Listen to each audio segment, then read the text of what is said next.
আমি বললাম, গুরুজি, আপনি আমার সাথে কি করছেন? আমি আপনার নিকট গান শিখতে এসেছি, অন্য কিছু নয়।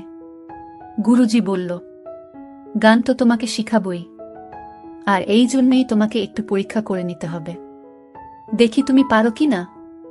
আমি বললাম, গুরুজি, কি পরীক্ষা? গুরুজি বলল, আমার মনোরঞ্জন করা। আমাকে তুমি একটু খুশি করতে পারবা? আসলে তোমাকে আমার কাছ থেকে বাক্যি নিতে হবে, আর তার জন্য তোমাকে আমার সাথে একটি কাজটি করতে হবে। আমি বললাম, কি কাজ গুরুজি? গুরুজি বলল, মাত্র অনুষ্ঠান করে এসেছি, আমি খুব টায়ার্ড, আমি খুব ব্যথা অনুভব করছি, মনে হয় গাড়ির জাহারে, আমাকে একটু মেসেজ করে দাও। আমি বললাম, আচ্ছা ঠিক আছে। তারপর গুরুজি আমাকে এমন জায়গায় মেসেজ করতে বলল, সেখানে ধরতেই আমার মাথা গরম হয়ে গেল। আমি তখন ভয় পেয়ে যাই। একটু পরেই গুরুজি অন্য রকম আচরণ করা শুরু করল এবং আমাকে জোর করার চেষ্টা করল, যা শুনলে বন্ধুরা তোমাদের কলিজা লাফ দিয়ে উঠবে। তাহলে চলুন বন্ধুরা, গল্পটি শুরু করি। তবে গল্পটি শুরু করার পূর্বে তোমাদের নিকট আমার বিশেষ অনুরোধ, তোমরা অবশ্যই আমার চ্যানেলটি সাবস্ক্রাইব করে আমাকে সাপোর্ট করবা। হ্যালো বন্ধুরা, আমি রিমকি। আমার বর্তমান বয়স 25। তবে আমি আপনাদের সামনে আজকে যে গল্পটি বলবো সেটি আমার নিজের জীবনের গল্প। তবে গোপনীয়তার রক্ষার জন্য আমি আমার ছদ্ম নাম ব্যবহার করেছি। গল্পটি হলো, আমি যখন ক্লাস 9-এ পড়ি তখন আমার আনুমানিক বয়স হবে 15 থেকে 16। আমার বাবা একজন ছোটখাটো শিল্পী।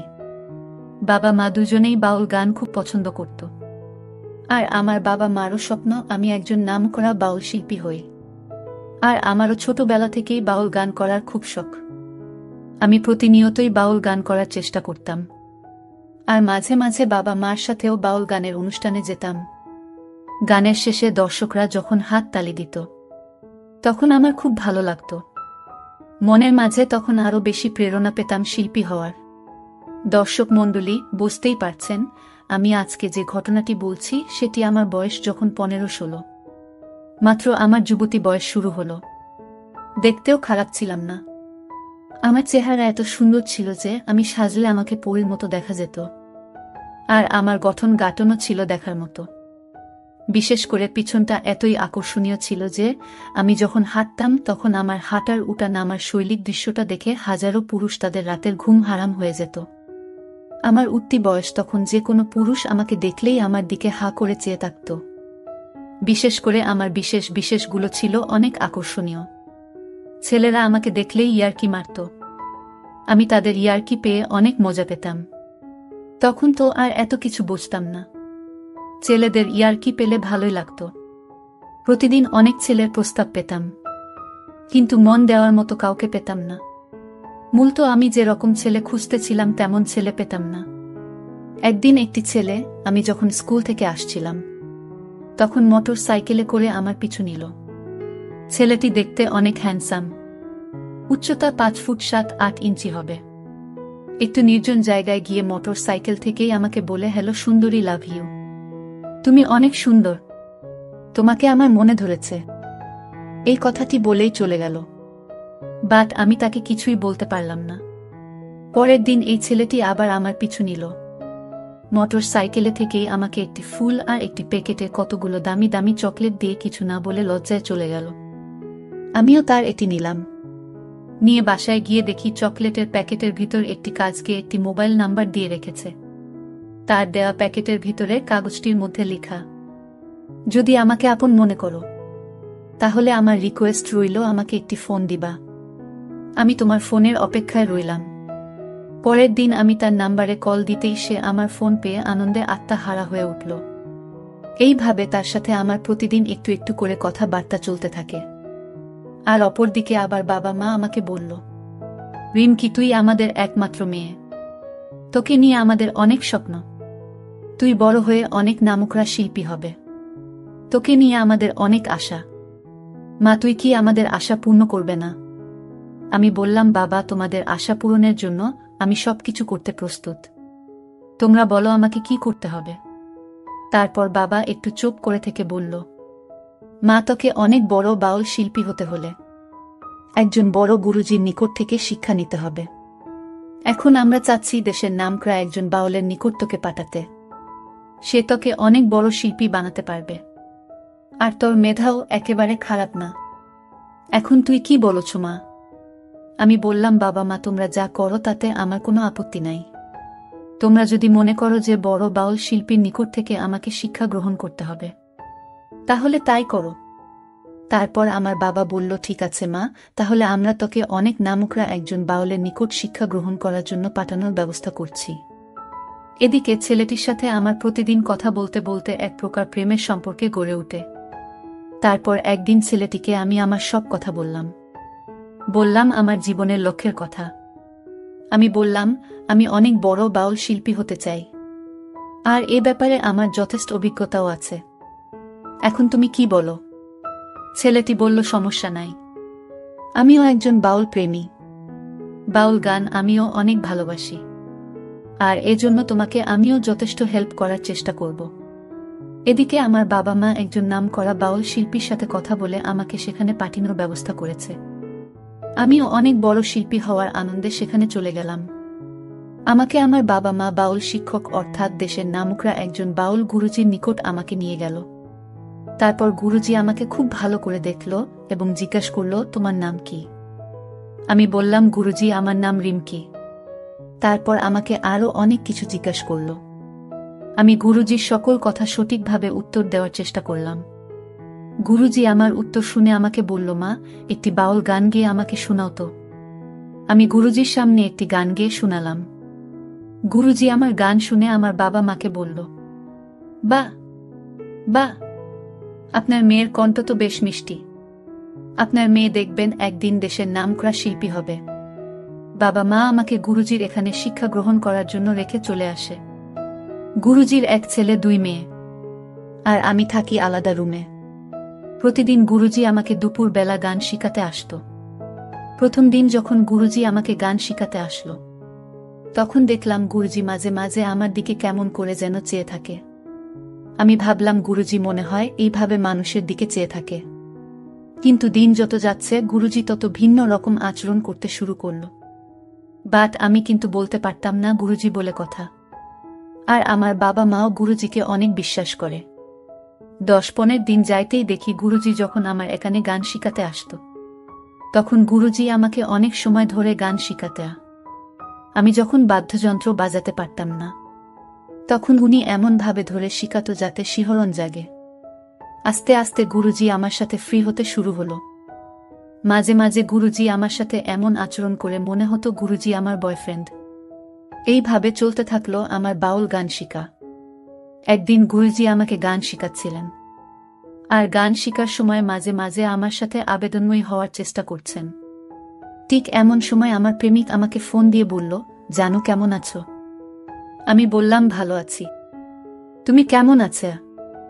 সে বলল, জি আমিও ভালো আছি। সে বলল, জানু কি করছো? আমি বললাম, গুরুজি আমাকে গান শিখাচ্ছেন।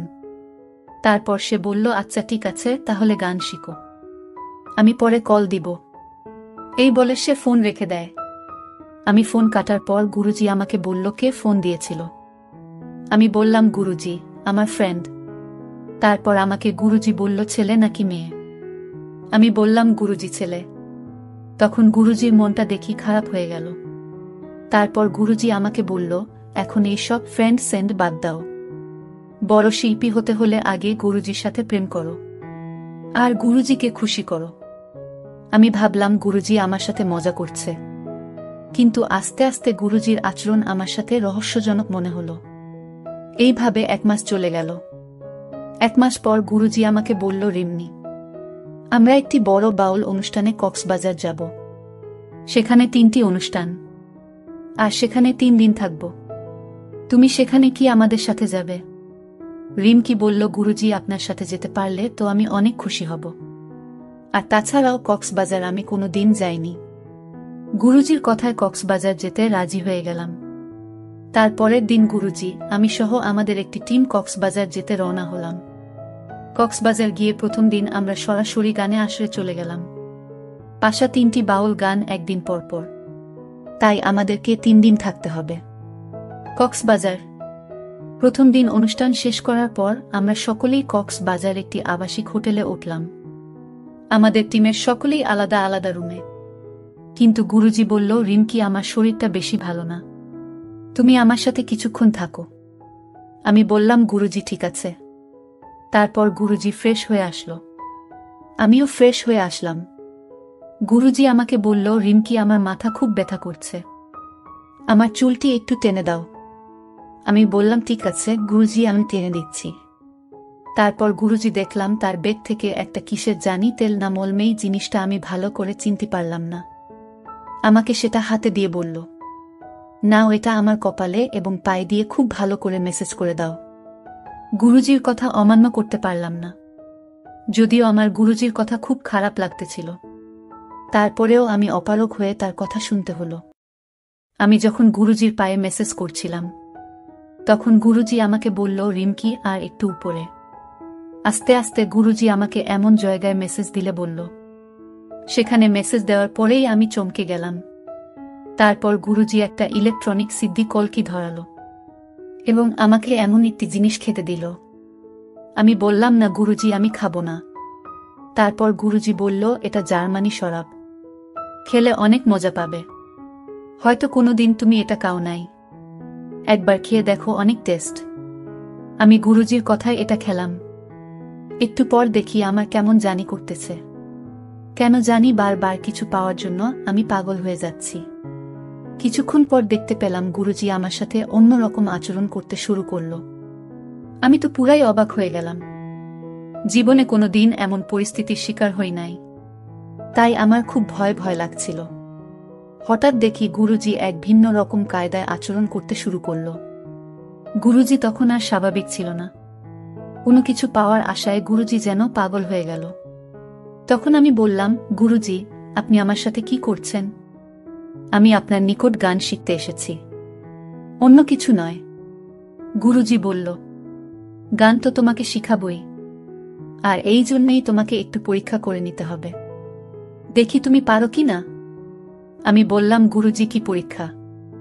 গুরুজি বলল, আমার মনোরঞ্জন করা, আমাকে তুমি একটু খুশি করতে পারবা। আসলে তোমাকে আমার কাছ থেকে বাক্যি নিতে হবে, আর তার জন্য তোমাকে আমার সাথে একটি কাজটি করতে হবে। আমি বললাম, কি কাজ গুরুজি? গুরুজি বলল, মাত্র অনুষ্ঠান করে শেষ এসেছি, আমি খুব টায়ার্ড, আমি খুব ব্যথা অনুভব করছি, মনে হয় গাড়ির জাহারে, আমাকে একটু মেসেজ করে দাও। আমি বললাম, আচ্ছা ঠিক আছে। তারপর গুরুজি আমাকে এমন জায়গায় মেসেজ করতে বলল, সেখানে ধরতেই আমার মাথা গরম হয়ে গেল। আমি তখন ভয় পেয়ে যাই। একটু পরেই গুরুজি অন্য রকম আচরণ করা শুরু করল এবং আমাকে জোর করার চেষ্টা করল। আমি কোনোভাবেই রাজি হচ্ছিলাম। তারপর সে আমাকে এমন কৌশল অ্যাপ্লাই করতে লাগল, আস্তে আস্তে আমিও তার প্রতি দুর্বল হতে লাগলাম। কেমন জানি একটু একটু করে ভালো লাগতে শুরু করল। কিন্তু গুরুজি তো আমার চাইতে প্রায় 25 বছরের বড়, আর বিশেষ করে গুরুজির বিশেষটাও তো অনেক ধারালো। আর এদিকে আমি জীবনে কারো সাথে এমনটা করিনি। এক পর্যায়ে যখন গুরুজি প্রথম আমার সাথে এমন করল, আমার কাছে মনে হলো আমার উপর আসমানটা ভেঙে পড়ল। অনেক ভয়ানক একটা রাত ছিল আমার জন্য। গুরুজি সিদ্ধি খাইয়া লইছে, তাই এত শক্তি। এইভাবে প্রায় 2 ঘন্টা বিনোদন করার পর গুরুজি ঘুমিয়ে পড়ল। পরের দিন সকালে আমি অসুস্থ হয়ে পড়লাম। আমি বললাম, গুরুজি, আমি বাড়ি চলে যাব, আমার খুব খারাপ করছে। তারপর গুরুজি আমাকে গাড়িতে তুলে দিল। আমি বাড়ি চলে আসলাম। বাড়িতে আসতেই বাবা মা আমাকে দেখে ডাক্তার আনলো। এরপর প্রায় 1 মাস চিকিৎসার পর আমি সুস্থ হলাম। 1 মাস পর আমার প্রেমিকের সাথে আমার কথা। আমি বললাম, তুমি আমার সাথে একটু দেখা করতে পারবা? সে বলল, অবশ্যই পারবে। তারপর তার সাথে আমি দেখা করি এবং তাকে বলি, আকাশ, তুমি কি আমায় ভালোবাসো? সে বলল, অবশ্যই। তারপর আমি বললাম, তাহলে চলো আজকেই তোমাকে বিয়ে করব। সে বলল, ওকে। তারপর আমি তাকে বিয়ে করে ফেলি। জীবন থেকে বাউল শিল্পী হওয়ার স্বপ্ন চিরদিনের জন্য মুছে ফেলি। এখন আমি খুব সুখেই আছি আমার স্বামী সংসার নিয়ে। সবাই আমার জন্য দোয়া করবেন। বন্ধুরা, তোমাদের নিকট আমার একটি ছোট্ট প্রশ্ন। এ গল্প থেকে তোমরা কি শিখতে পারলে? দয়া করে কমেন্ট করে জানাবে। বন্ধুরা, ভিডিওটি যদি ভালো লাগে তাহলে একটি লাইক দিন। আর তোমরা যদি এইরকম ধরনের ইন্টারেস্টিং ভিডিও পেতে চাও তাহলে দয়া করে আমার চ্যানেলটি সাবস্ক্রাইব করো। পরিশেষে তোমাদের সকলের নেক হায়াত কামনা করি। ভিডিওটি দেখার জন্য তোমাদের সকলকে অসংখ্য ধন্যবাদ।